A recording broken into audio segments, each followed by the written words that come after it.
Hoy tenemos el capítulo 19 y el capítulo 20, dos capítulos que, bueno, son muy interesantes porque uno habla de cuando Jacob regresa a Canaán y el otro habla, pues, de José en Egipto. Recordamos siempre el contacto con la iglesia, tanto el teléfono para el WhatsApp o el mail, para que os podáis poner en contacto con nosotros, como siempre decimos. Bien.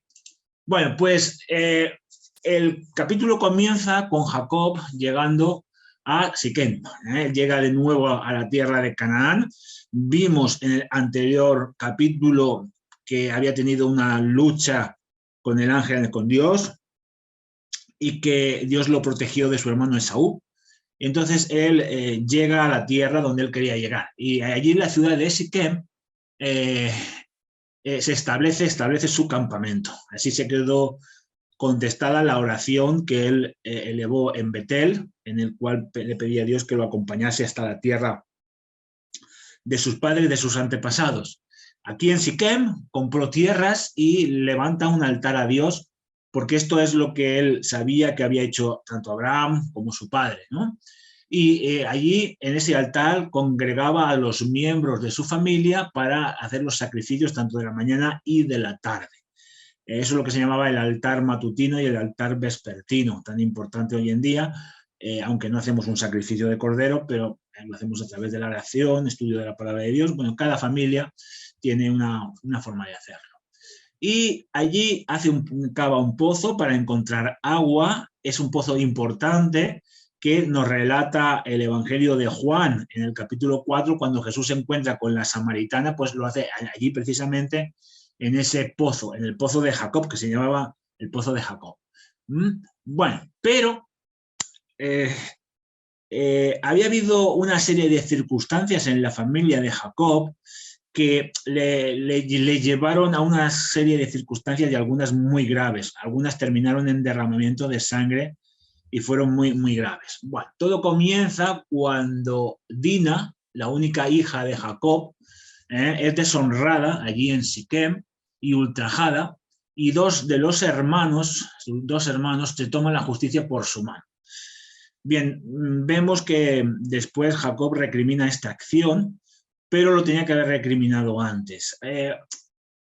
Jacob es cierto que, bueno, nosotros sabemos que era una familia grande, con 4 mujeres, hijos de varias mujeres. Bueno, había mucha tensión entre ellos, muchas disputas, y no siempre fue un padre no autoritativo, sino autoritario. Es decir, quiero decir que debía de ser un padre, y en algunos casos no lo fue. Bien, Dina, la hija, cuando llegan a Siquem, sale a ver las hijas de los hombres. Y esto es muy, muy grave porque entabló relaciones con los impíos. Y a veces los padres debemos de cuidar las relaciones que tienen nuestros hijos. Está claro que no los podemos tener metidos en casa, encerrados en una burbuja, porque vivimos en una sociedad, pero el peligro es el mismo. Es decir, tenemos que tener mucho cuidado y ver con qué compañías van, estar un poquito encima de ellos. Porque el problema de Dina fue que salió fuera del ámbito familiar a entablar esa relación con los impíos, a hacer lo que ellos hacían. No significa que nosotros no podamos tener relaciones con personas que no sean creyentes, pero nuestras relaciones con los no creyentes tienen que ser siempre para darles un buen testimonio. Y en este caso Dina no lo hizo. Buscó el placer entre los que no temen a Dios y entonces en ese momento se colocó en manos de Satanás. Y así puede pasar con nuestros hijos. Si nuestros hijos buscan el placer entre los que no creen en Dios, pueden ponerse en manos de Satanás. Y como padres, pues tenemos que estar un poquito vigilantes en ese aspecto. Bueno, sus 2 hijos, Simeón y Leví, se toman la justicia por su mano, y esto no era adecuado, ¿no? Entonces, sabéis muy bien lo que hizo. Ellos hicieron que engañaron a los habitantes de Siquem, porque el hijo del rey de Siquem luego quiere hacer las cosas bien, quiere tomar a Dina como esposa, se arrepiente, pero entonces le dicen que se tienen que circuncidar. Cuando los varones adultos se circuncidan, hay varios días de fiebre, y entonces aprovecharon eso, que estaban débiles por la fiebre, para matar a toda la ciudad. Y esto llenó de horror a Jacob, claro que sí. ¿Por qué? Porque la venganza siempre pide venganza, ¿no? Y podía haber parientes de algunas personas de la ciudad que buscasen esa venganza.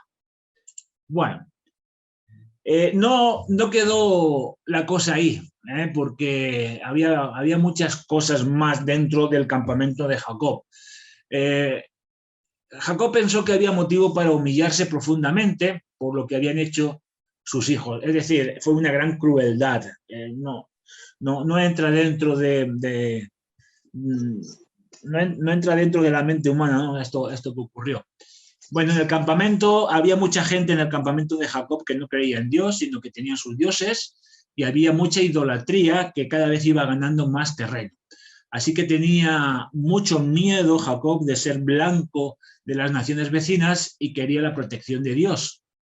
Siempre el Señor estaba junto a él, y aquí el Señor le dice que vaya hacia el sur, ¿vale? Que se vaya hacia otro lugar, y entonces le recuerda la promesa y el voto que hizo delante del Señor. O sea, el Señor le recuerda, tranquilo, yo estoy contigo, la promesa. Porque en definitiva, muchas veces los padres educamos a los hijos, pero llega un momento que los hijos toman sus decisiones y tampoco somos en 100% responsables de esas decisiones, ¿no? Es así, porque llega un momento que ellos van a tomar sus decisiones. Pero el Señor fue nuevamente misericordioso con Jacob y le recuerda la promesa, ¿no? Esto es muy importante porque vamos a ver que hasta prácticamente David, la promesa es importantísima, ¿no? La hemos visto con Abraham, la hemos visto con Isaac, ahora la vemos con Jacob, y luego la seguiremos viendo porque la promesa siempre va a acompañar a los descendientes del pueblo de Dios. Bueno, así que tomó una decisión. Mirad, a veces es bueno que como familia nos sentemos toda la familia y hagamos una revisión, ¿no? Hagamos un examen de conciencia y digamos, Señor, mira, ¿qué es lo que está mal? ¿Qué es lo que estamos haciendo mal? Ayúdanos. En este caso, Jacob vio que había mucha idolatría y fue necesario hacer una reforma dentro de su familia, dentro del campamento. Así que pidió a todos que se deshicieran de los dioses falsos, de las joyas, de los pendientes, absolutamente de todo, y los enterró para que allí se quedasen, y erradicó todo. Así que cuando hicieron esto, Dios infundió un gran temor a todos los demás habitantes de esas tierras para que no hiciesen daño a Jacob. Porque la noticia de lo que había ocurrido en Siquem corrió, mucha gente se enteró y posiblemente podían buscar venganza. Pero nuevamente Dios interviene y protege a Jacob y a la familia. Bueno, hay otro momento importante que es el encuentro de nuevo con Esaú. No es que ahora Jacob tuviese miedo, pero sí que había cierto recelo todavía en Esaú por saber si Jacob iba a reclamar o no la herencia del padre. Entonces Jacob y Esaú se vuelven a encontrar frente a la tumba de su padre, y sobre todo Jacob le dice a Esaú que él no le interesa la herencia material, él busca la bendición espiritual y renuncia definitivamente a la parte que le correspondía de la herencia, ¿no? Se la deja toda a Esaú. Es claro porque ya Jacob tenía pues bastante riqueza, tenía bastante ganado, tenía un campamento grande, siervos, Dios lo había bendecido mucho. Y la herencia que valoraba Esaú era la material, mientras que Jacob era la espiritual. Y ya no había celos ni deseo de venganza, pero se separaron definitivamente. Fue una separación definitivamente, puesto que Esaú pues, vivía en un ambiente de idolatría. Jacob había hecho una reforma y no quería, aunque era su propio hermano, no querían volver a unirse, porque posiblemente si se hubiesen unido hubiese habido problemas entre ellos. Y Esaú se va al monte Seir, donde allí ya pues se queda definitivamente. Bueno, era el propósito de Dios. Debía vivir separado de su hermano, de la maldad, de las malas compañías, de la mala influencia de la idolatría, ¿no? Dios quería que Jacob se apartase de todo eso, lo había inducido a hacer esta reforma, y fue muy importante para Jacob.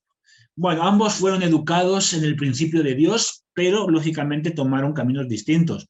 Por eso digo que muchas veces nosotros educamos a nuestros hijos y luego ellos pues toman sus decisiones. Pero bueno, como padres, pues siempre estamos orando por ellos e intentando pues conducirlos siempre por el buen camino.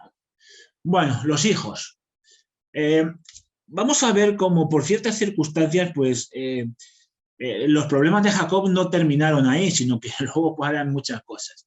Mira, debido a la poligamia, los hijos de Jacob vivieron o cometieron graves errores que afectaron un poquito a todo el entorno familiar.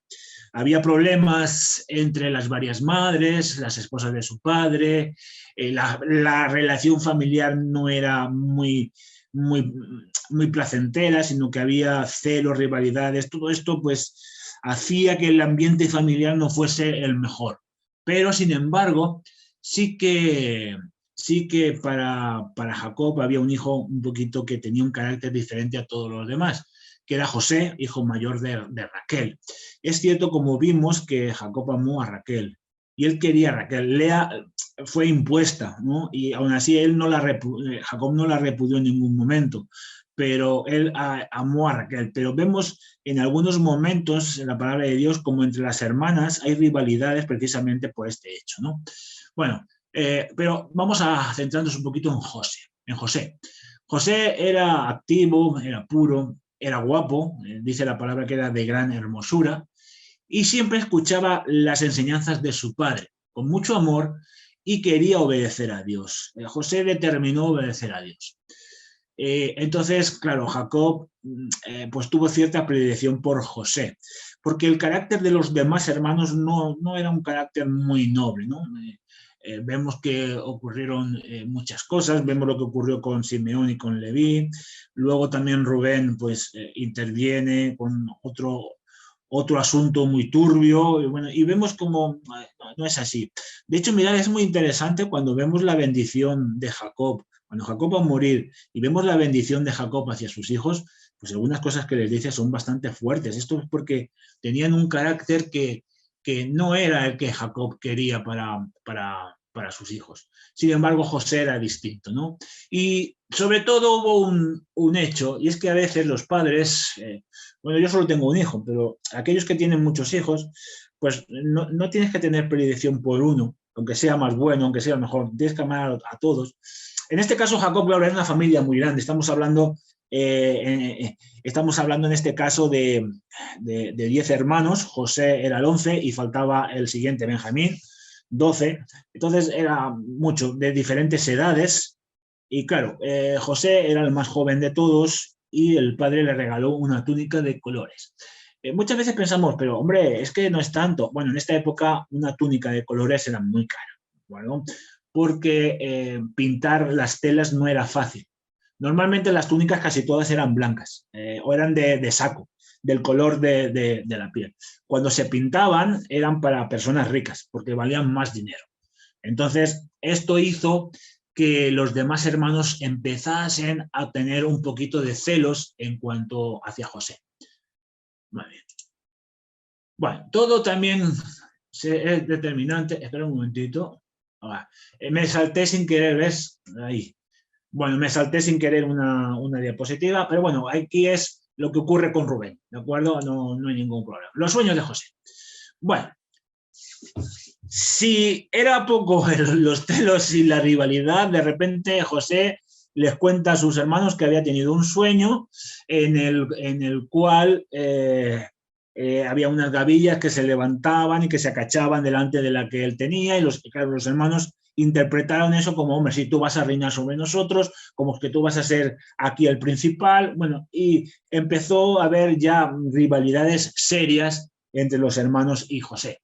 También otro sueño que luego tiene José, que le cuenta al padre, donde Jacob también lo reprende, pero Jacob sabía que Dios estaba hablando a través de José. Lo reprende precisamente para evitar un poco el malestar de los demás hermanos, porque Jacob conocía bien el carácter de sus hijos. Eso lo vemos después en la bendición, como digo, que cuando Jacob muere, que bueno, eso ya lo veremos un poquito más adelante, pero es interesante ver lo que ahí ocurre. Así que esto hizo que hubiese mucho malestar entre los mayores y José.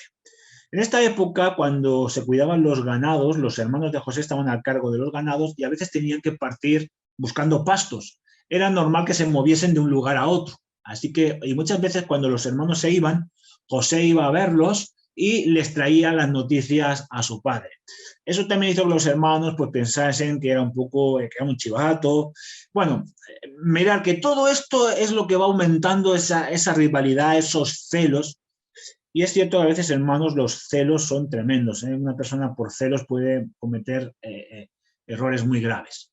Bueno, cuando los hermanos se van, Jacob envía a José y José marcha con su túnica de colores para ver a sus hermanos. Y cuando los hermanos lo ven acercarse, entonces determinan que lo querían matar. Pero Rubén interviene y dice, no lo matemos, ¿no? Entonces lo que hacen cuando llega a ellos, lo cogen violentamente, le rompen la túnica y lo echan a un pozo sin agua, una cisterna, precisamente tendría barro y desperdicios, y lo dejan allí mientras ellos se sientan tranquilamente a comer.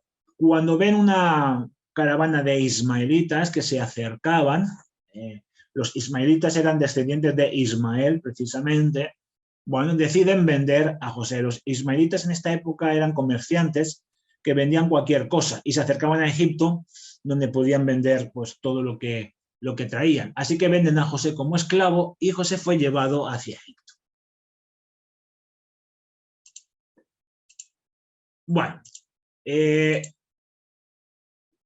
cuando José se aleja de Canaán, comienza a llorar, claro. Él piensa en su padre, ya mayor, en la tierra, y estaba muy asustado y el dolor era muy grande. Pero sus pensamientos se dirigían hacia Dios, en todo lo que había aprendido en su niñez.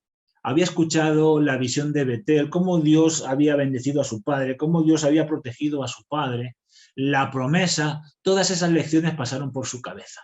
Y así que conforme él se iba alejando de la tierra de Canaán, tomó una determinación de mantenerse fiel a Dios y confiar plenamente en él. La determinación de José fue tener fe en Dios y mantenerse fiel al Señor. Bueno, cuando llegan a Egipto, todos sabemos que José es vendido a Potifar, el jefe de la Guardia Real, y empieza a servir en su casa, a cuyo servicio estuvo 10 años. Bueno, Potifar vio algo especial en José. José estaba expuesto, lógicamente, a las tentaciones de la idolatría. Los egipcios eran idólatras, todos sabemos que creían en muchos dioses, pero José se mantuvo fiel. Para José hubiese sido muy fácil ganar mucho dinero porque su amo confiaba en él, pero no, él había determinado mantenerse fiel al Señor. Y conservó su fe en todo momento y se mantuvo fiel al Dios de su padre.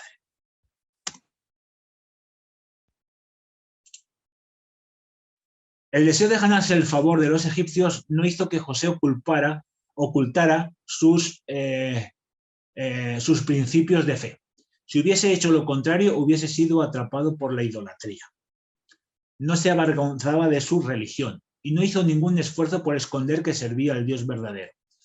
Esto hizo que Potifar confiara en él, porque lo vio distinto a todos los demás, y conforme el tiempo pasaba, la confianza de Potifar en José era cada vez mayor, y lo ascendió a mayordomo y le dio el dominio completo de toda su casa, de todas sus posesiones. José, lógicamente, dio gracias a Dios y hasta su amo, idólatra, aceptó eso como el secreto de su prosperidad. José era una persona noble, humilde, y eso conquistó el jefe de la guardia, que consideraba a José ya como un hijo, más que como un sirviente. No sabemos si Potifar tenía hijos, no se nombran, no se dice, pero para Potifar José llegó a ser como un hijo, más como un sirviente. Es decir, era el hombre, la persona en la que más confiaba Potifar. De hecho, Potifar se encargó de que José pudiese entablar relaciones con hombres de alta posición, aprendiese el idioma, adquiriera sabiduría en ciencias, en todas el arte, todo lo que enseñaban los egipcios y en los negocios. Le dio esa posición.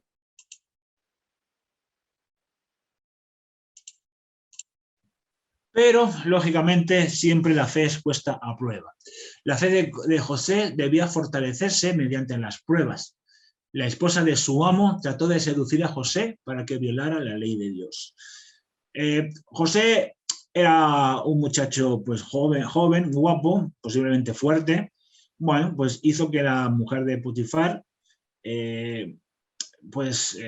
tuviese deseos sexuales con él. Aquí mucha gente dice que posiblemente Potifar no podía tener hijos o que no podía funcionar en la cama, no se sabe. Bueno, aquí a veces se puede ir la imaginación, incluso algunos han llegado a decir que posiblemente Potifar fuese eunuco y no podía tener relaciones con su esposa. Bueno, no lo sabemos, ¿no? Lo que dice la Biblia, pues es lo que dice la Biblia. Lo que está fuera de la Biblia a veces son suposiciones. Pero bueno, pues si alguna vez lo escucháis, pues bueno, hay ese pensamiento. Entonces, aquí tenemos que José tenía que tomar una decisión. Podía aceptar el ofrecimiento de la esposa, ¿verdad? Posiblemente Potifar no se enteraría nunca, porque lo harían en secreto, pero ¿cuál hubiese sido el resultado de esa decisión? Pues posiblemente que tuviese que hacer siempre lo que la esposa hubiese querido, porque siempre estaría el chantaje de que si no haces lo que yo te digo, pues se lo voy a decir a mi marido. Entonces aquí tenemos una verdadera lección, ¿no? Y es que cuando a veces estamos expuestos a la tentación, estamos expuestos a caer, si caemos, pues muchas veces eso va a tener otra serie de consecuencias y posiblemente no terminará nunca. Así que José tomó la determinación de mantenerse fiel al Señor y no pecar contra Dios. De hecho, es muy interesante porque el texto dice, yo no voy a pecar contra Dios. ¿Vale? Y entonces, bueno, sea cual fuere las consecuencias, José iba a ser fiel al Señor. Y muchas veces vemos cómo la maldad hace, ¿no?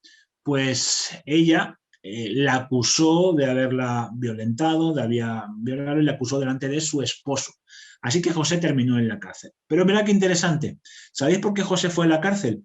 Porque Potifar no creyó a su esposa. Así que fijaros qué interesante es esto. Si Potifar hubiese creído a su esposa, hubiese mandado a ejecutar a José. José hubiese muerto. Pero Potifar no creyó a su esposa. Él confiaba tanto en José y lo mandó a la cárcel, lo alejó de la esposa porque posiblemente, claro, la esposa hubiese estado más encima de Potifar, así que lo aparta, lo lleva ahí en la cárcel, pero más que nada lo hizo para evitar un poco pues a la esposa. Dice aquí, es para evitar la deshonra de la esposa ante los demás, pues entonces metió a José en la cárcel. Pero Potifar era el jefe de la guardia y posiblemente pues dio órdenes para que tratasen bien a José, porque José es bien tratado en la cárcel. Bueno,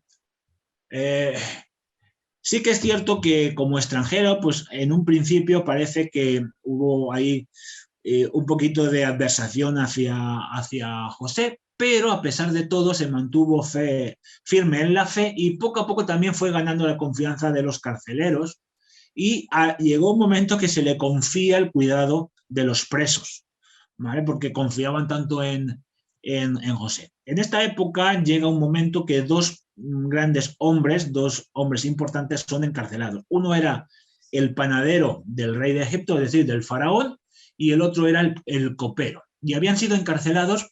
No dice la Biblia qué había pasado, pero posiblemente había un complot para atentar en contra del rey o en contra de algún familiar y son descubiertos y mientras se estaba investigando ambos fueron llevados a la cárcel y entonces estos hombres fueron puestos bajo el cuidado de José. Bueno, ambos estaban muy tristes y preocupados y José se da cuenta y les dice qué les pasaba y entonces les cuentan un sueño. Ambos habían tenido sueños, ¿vale? Y le cuentan los sueños a José. Bueno, José dice claramente, no son de Dios las declaraciones, y entonces ambos contaron los sueños que habían tenido a José y José los interpreta.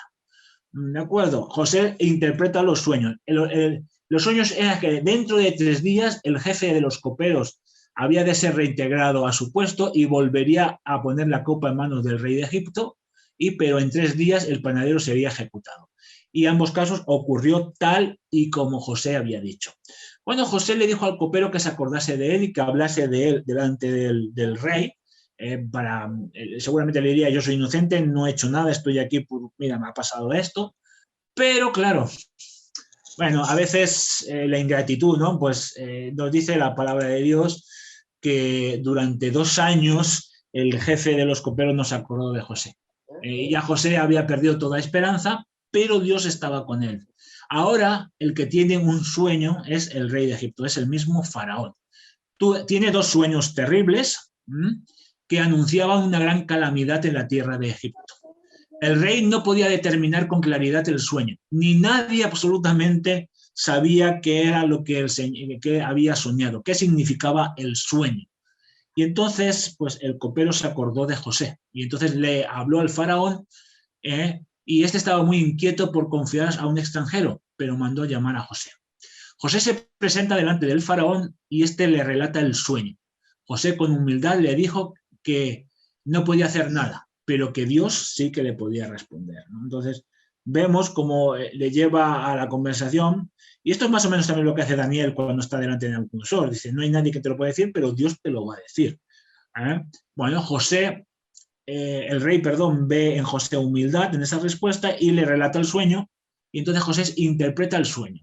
Bueno, los dos sueños que había tenido el faraón, uno hablaba de vacas gordas y vacas flacas y el otro de espigas, era lo mismo, es que iban a haber 7 años de abundancia. De hecho, aquí en España, cuando todo va muy bien, decimos, no, es la época de las vacas gordas, y cuando va mal, decimos, es la época de las vacas flacas. Bueno, es que habrían 7 años de abundancia seguidos de 7 años de una gran hambruna, pero José le da la solución al faraón y le dice, designe usted a una persona capaz para que administre en estos 7 años, para que cuando vengan los 7 años de hambre, pues pueda haber alimento en Egipto. ¿Vale? Entonces, bueno, esto el faraón,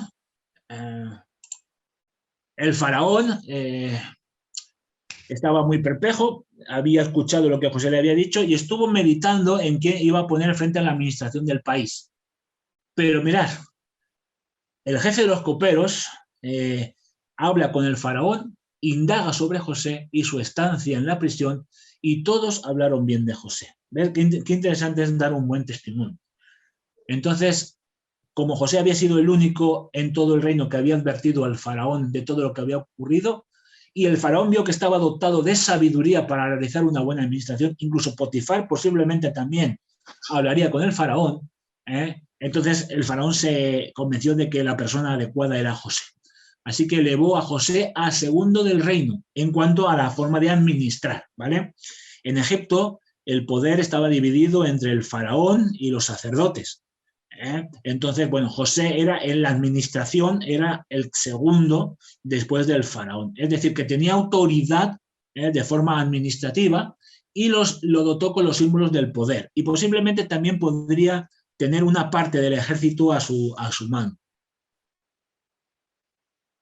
Muy bien. Bueno, primero, pocos se dan cuenta de la influencia de las cosas pequeñas de la vida en el desarrollo del carácter. Ninguna tarea que debemos cumplir es realmente pequeña. Las variadas circunstancias que afrontamos día tras día están concebidas para probar nuestra fidelidad y han de capacitarnos para mayores responsabilidades. Un carácter recto es de mucho más valor que el oro de Ofir. Sin él nadie puede elevarse a un cargo honorable, pero el carácter no se hereda, no se puede comprar. La excelencia moral y las buenas cualidades mentales no son el resultado de la casualidad, sino de la fe, sino de la sabiduría que Dios nos da, de la comunión con Cristo. Así que, mis queridos hermanos, que pensemos bien en la historia de José y que en todo momento intentemos hacer bien nuestra labor, dar un buen testimonio, porque muchas veces el buen testimonio que podamos dar es mucho mejor que los sermones que podamos dar. Así que demos un buen testimonio como familia, como seres individuales, pero también como iglesia. ¿De acuerdo, mis queridos hermanos? Seamos una iglesia que ama a las personas que vienen, que seamos amorosos con todas las visitas que tengamos y que, bueno, no tengo que decir nada nuevo porque la Iglesia de las Rosas lo es. Desde luego que la Iglesia de las Rosas es una de las iglesias pues, más amorosas que he conocido. Así que sigamos así porque mirad lo que hizo el buen testimonio de José. José podía haberse lamentado, haberse estado rabioso, había buscar venganza, pero todo eso no le hubiese servido de nada. Pero mientras se mantuvo fiel al Señor, el Señor hizo, el Señor trabajó. ¿Hay que tener paciencia? Claro que sí, las cosas a veces no ocurren de un día para otro, tenemos que tener paciencia. Pero es muy interesante porque la parte de que José estuvo en la cárcel, eso le ayudó a que su carácter fuese mejorando y le vino bien. A veces los planes de Dios no los entendemos, ¿verdad? Pero son los planes de Dios y debemos de aceptarlos y aceptar siempre su voluntad. Así que el Señor os bendiga mucho y que en todo momento seamos pues personas de buen testimonio. Bueno, os recuerdo el contacto y os invito al siguiente tema. El siguiente tema que tendremos, el 21, ya hablará de José y sus hermanos. Ahí vamos a ver la siguiente parte de la historia.